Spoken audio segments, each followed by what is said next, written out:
Hello అండి, welcome to budget fashion. ఇప్పుడు మీకు చూపించబోయే కటింగ్ స్టిచ్చింగ్ వచ్చేసి సేమ్ ఫ్రాక్ అండి. ఇది వచ్చేసి మనం ఒక దుప్పటా లేదా చున్నీతో స్టిచ్ చేసాము. దాన్ని మనం ఫ్యాబ్రిక్ ఎలా యూటిలైజ్ చేసుకోవాలి, ఎలా స్టిచ్ చేయాలి అనే దాని మీద ఎక్కువ కాన్సన్ట్రేషన్ పెట్టండి. ఎందుకంటే మన దగ్గర వేస్ట్ క్లాత్లు చాలా ఉంటాయి. ఇది వచ్చేసి నేను 6 to 7 years పాపకైతే స్టిచ్ చేసా, ఫుల్ లెంత్ ఫ్రాక్.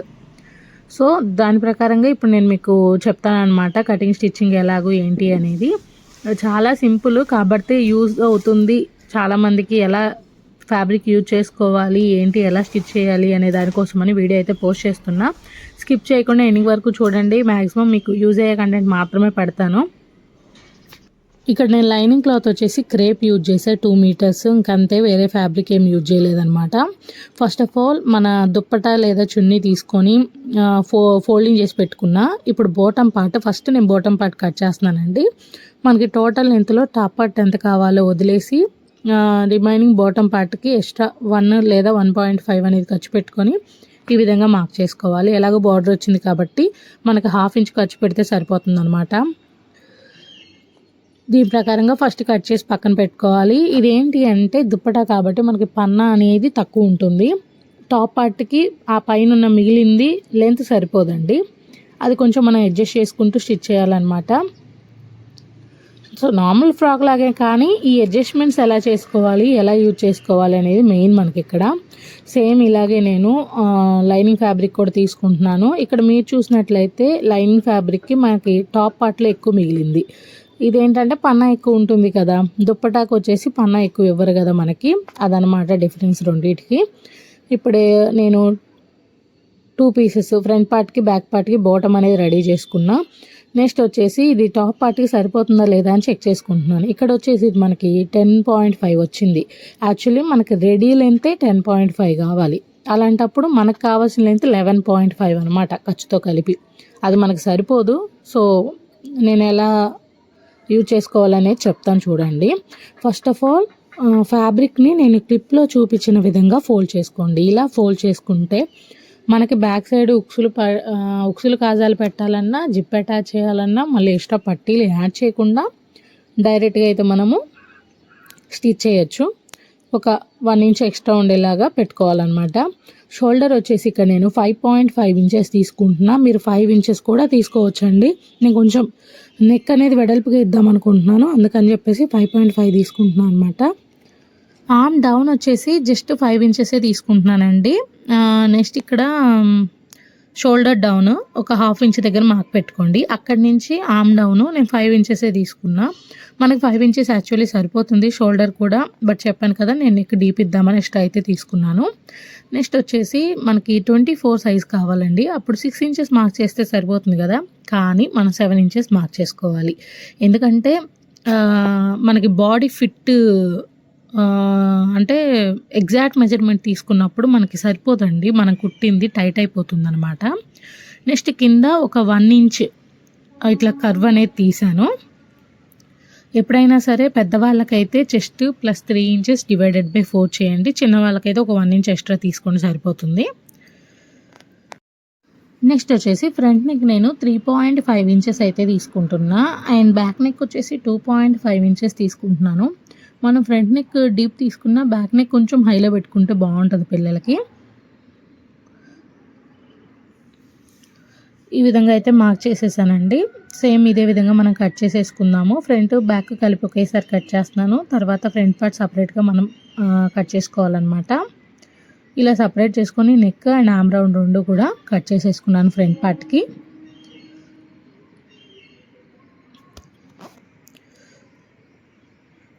నెక్స్ట్ వచ్చేసి మనం హ్యాండ్స్ కట్ చేసుకోవాలి. ఇక్కడ మనకి పై పార్ట్ మిగిలింది కదా, దీంట్లో నేను డబల్ లేయర్ హ్యాండ్స్ తీద్దాం అనుకుంటున్నా. ఎందుకంటే మనకి బోర్డర్ డబల్ హ్యాండ్స్ పెడితే బాగుంటుంది. ఆల్రెడీ వేరే వాళ్ళకి ఇట్లా బోర్డర్స్ వచ్చినాయి, కట్ బోర్డర్స్లో డబల్ హ్యాండ్స్ పెడితే మంచి లుక్ వచ్చిందనమాట. ఇక్కడ నేను ఫ్రంట్ పార్ట్కి సరిపోతున్నాను చూస్తే చూసారు కదా, మనకి 1.5 2 inches దగ్గరికి సరిపోవట్లేదు లెంత్. కానీ నేను మనకు ఎంత కావాలో అంత అయితే కట్ చేస్తున్నానండి. ఆ పైన ఎక్స్ట్రా ఫ్యాబ్రిక్ అనేది మనం వేరేది అటాచ్ చేద్దాము. నెక్స్ట్ ఇలాగే బ్యాక్ పార్ట్ కూడా మనకి ఎంత ఫ్యాబ్రిక్ కావాలో ముందే కట్ చేసి పక్కన పెట్టుకుంటున్నాను. ఆ తర్వాత మనం హ్యాండ్స్ కట్ చేసుకుంటే మిగిలిన ఫ్యాబ్రిక్ మొత్తం కూడా మనము ఇంక దేనికైనా యూజ్ చేసుకోవచ్చు అనమాట. ముందు ఇవి కట్ చేసి పక్కన పెడితే ఇట్లా రెడీ చేసి పక్కన పెట్టేశాను. నెక్స్ట్ రిమైనింగ్ ఫ్యాబ్రిక్ ఇంక ఇప్పుడు మన ఇష్టం అనమాట. సో ఇప్పుడు నేను 4 ఫోల్డ్ చేసేస్తున్నా. 4 ఫోల్డ్ చేసేసి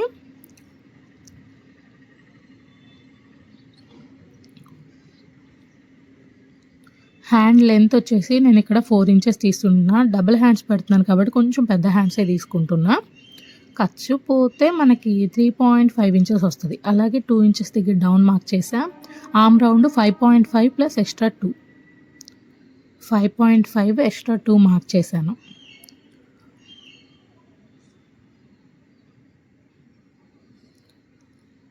ఇక్కడ ఈ స్టోన్స్ ఉన్నాయి కదా, ఇదే పెద్ద ప్రాసెస్ అనమాట. అవన్నీ మనం పీకేయాలి ఇప్పుడు, లేకపోతే మనకి స్టిచ్ చేసేటప్పుడు అడ్డుపడుతుంటాయి.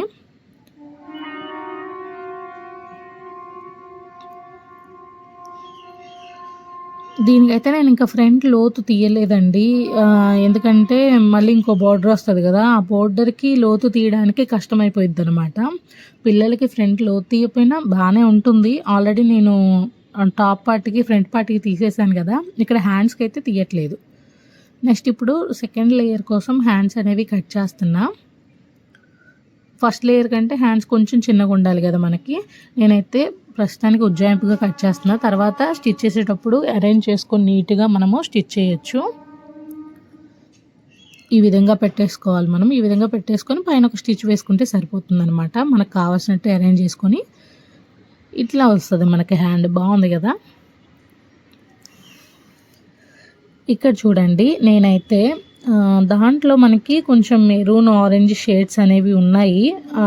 టైప్ ఏమైనా ఫ్యాబ్రిక్ ట్రై చేద్దామా నా దగ్గర ఉంటే అనుకున్నాను, కానీ ఏమో దెబ్బేసిద్దేమో అనిపించింది. ఆల్రెడీ గోల్డ్ లేస్ వర్క్ ఉంది కాబట్టి ఇంకా గోల్డ్ కలర్ ఫ్యాబ్రిక్ అనేది ఇట్లా అటాచ్ చేశాను. నెక్స్ట్ వచ్చేసి ఇక్కడ బోర్డర్ మీరు చూసినట్లయితే కొంచెం గ్రీన్ ఫ్యాబ్రిక్ తీసుకుంటూ బోర్డర్ అనేది కట్ చేస్తున్నా. ఎందుకంటే ఈ బోర్డర్ మనం తర్వాత సపరేట్గా యూజ్ చేసుకుందాము. అయితే కొంచెం ఎక్స్ట్రా ఖర్చు అనేది వదిలిపెట్టాలి, ఎందుకంటే మనం లోపలికి ఫోల్డ్ చేసి స్టిచ్ చేయాలి కదా. ఈ విధంగా రెడీ చేసుకున్న తర్వాత లైనింగ్ అలాగే మెయిన్ ఫ్యాబ్రిక్ రెండు అటాచ్ చేసుకోవాలండి. ఈ విధంగా అరేంజ్ చేసుకొని అటాచ్ చేసుకోవాలి. మీ దగ్గర ఫ్యాబ్రిక్ సరిపోనప్పుడు ఇలా ప్యాచ్ వర్క్లు చేసుకుంటే బాగుంటుంది. మీరు కావాలి అంటే మిగిలిన కలర్స్ కూడా ట్రై చేయొచ్చు. నాకేంటో అంత మంచిగా అనిపించక నేను గోల్డ్ అనేది తీసుకున్నాను ఇక్కడ. ఇవన్నీ అటాచ్ చేసి పక్కన పెట్టుకోవాలి. చూసారా, లైనింగ్ అనేది మెయిన్ ఫ్యాబ్రిక్ అటాచ్ చేసి ఎక్స్ట్రా ఉన్న ఖర్చు అంతా కట్ చేసి పక్కన పెట్టేసుకున్నా. నెక్స్ట్ వచ్చేసి బ్యాక్ పార్ట్ కూడా ఇలాగే రెడీ చేసుకుని కొంచెం లోపలికి ఫోల్డ్ చేసి స్టిచ్ చేశానండి. ఇక్కడ మీరు చూసినట్లయితే కొంచెం ఫోల్డ్ చేసి అట్లా స్టిచ్ చేశాను. నెక్స్ట్ దీన్ని ఇంకా ఖర్చు ఉంది మనకి, మీరు గమనించినట్లయితే మనం మార్క్ చేసుకుంది అంతవరకు ఫోల్డ్ చేసి ఇంకా జిప్ అటాచ్ చేయాలన్నమాట. ఇక్కడ మీకు నార్మల్ జిప్ చూపిస్తా. చాలా సింపుల్ అండి అసలు నార్మల్ జిప్ అటాచ్ చేయడము. జస్ట్ మనకి ఎక్స్ట్రా ఉన్న ఫ్యాబ్రిక్ని అంతా ఇట్లా ఫోల్డ్ చేసేసుకోవాలి. ఈ విధంగా ఫోల్డ్ చేసుకొని జిప్ ఉంది కదా, జిప్ తీసి ఇంకా నార్మల్గా ఇప్పుడు నేను క్లిప్లో చూపిస్తాను చూడండి, ఇట్లా పెట్టేసుకొని పైన ఒక స్టిచ్ వేసుకుంటాం అంతే. జిప్ మీద పడేటట్టుగా, మెయిన్ ఫ్యాబ్రిక్ జిప్ మీద పడేటట్టుగా పైన ఒక స్టిచ్ వేసుకోవాలి. నెక్స్ట్ ఇలాగే అదర్ సైడ్ కూడా సేమ్ ఇలాగే స్టిచ్ వేయాలి.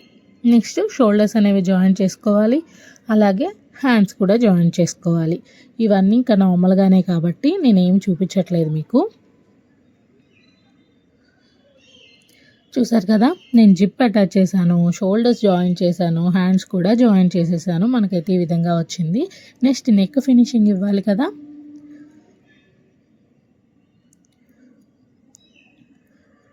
జిప్ ఇట్లా ఓపెన్ చేసుకొని నేను క్రాస్ స్ట్రాప్ ఒకటి తీసుకున్నా. మీకు బ్లౌజ్ స్టిచ్ చేయడం వస్తే ఈ నెక్ ఫినిషింగ్ అనేది చాలా సింపుల్. జస్ట్ దానికి ఎలా స్టిచ్ చేస్తామో సేమ్ అలాగే అనమాట స్టిచ్ చేయాలి. తర్వాత మెయిన్ ఫ్యాబ్రిక్ తీసుకొని నేను ఇక్కడ అటాచ్ చేస్తున్నాను. ఓన్లీ మెయిన్ ఫ్యాబ్రిక్, లైనింగ్ తీసుకోవట్లేదు గమనించండి. ఓన్లీ మెయిన్ ఫ్యాబ్రిక్ తీసుకొని కుర్చీలు పెట్టుకోవాలి. చూసారు కదా, ఇక్కడంతా నేను స్టిచ్ చేసిన తర్వాత నాట్స్ కూడా ఇచ్చాను, అది మీకు చూపించలేదు. నాట్స్ ఇచ్చిన తర్వాత ఈ విధంగా డబుల్ ఫోల్డ్ చేసేసుకొని పైన ఒక స్టిచ్ వేసుకోవాలి. ఒకేసారి చేయొద్దు, ఒకసారి ఫోల్డ్ చేసుకొని ఒక స్టిచ్ వేసిన తర్వాత మళ్ళీ లోపలికి ఫోల్డ్ చేసి ఇంకో స్టిచ్ వేసుకోండి.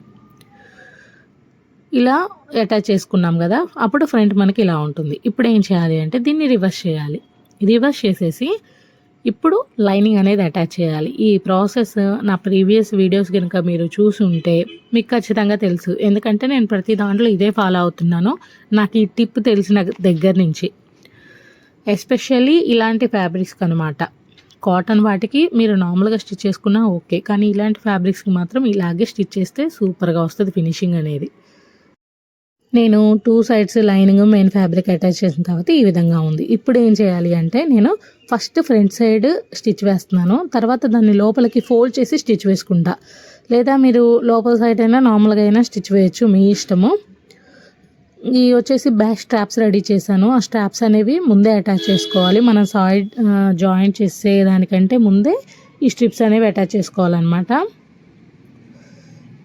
అండ్ నెక్స్ట్ ఇంకా ఈ లేస్ ఫ్యాబ్రిక్ కొంచెం మనకి అదే బార్డర్ ఏదైతే ఉందో అది ఇంకా ఉంది కదా, దాన్ని మీరు కావాలి అంటే ఇక్కడ వేస్ట్ బెల్ట్ లాగా కూడా యూజ్ చేసుకోవచ్చు. ఈ విధంగా నేను ఫస్ట్ ఇలా పెడదాం అనుకున్నాను, కానీ పైన గోల్డ్ కలర్ అనేది మనకి కొంచెం ఇంకొంచెం లెంత్ ఉంటే బాగుండేది. అది నాకు కొంచెం బాగోక ఆ పైన నెక్కి అయితే అటాచ్ చేశాను. అప్పుడు నెక్ దగ్గర మనకి మంచిగా కనిపిస్తుంది. మీరు ఇలాగైనా అటాచ్ చేసుకోవచ్చు, లేదా నెక్ దగ్గరైనా అటాచ్ చేయొచ్చు. ఓకేనా, నేనైతే నెక్ దగ్గర అటాచ్ చేశాను. మనకి ఎలా అయితే బాగుంటుందో చూసుకొని ఇంకా ఆ విధంగా అటాచ్ చేసుకోవడమే. ఇంకో అవుట్ఫిట్తో మళ్ళీ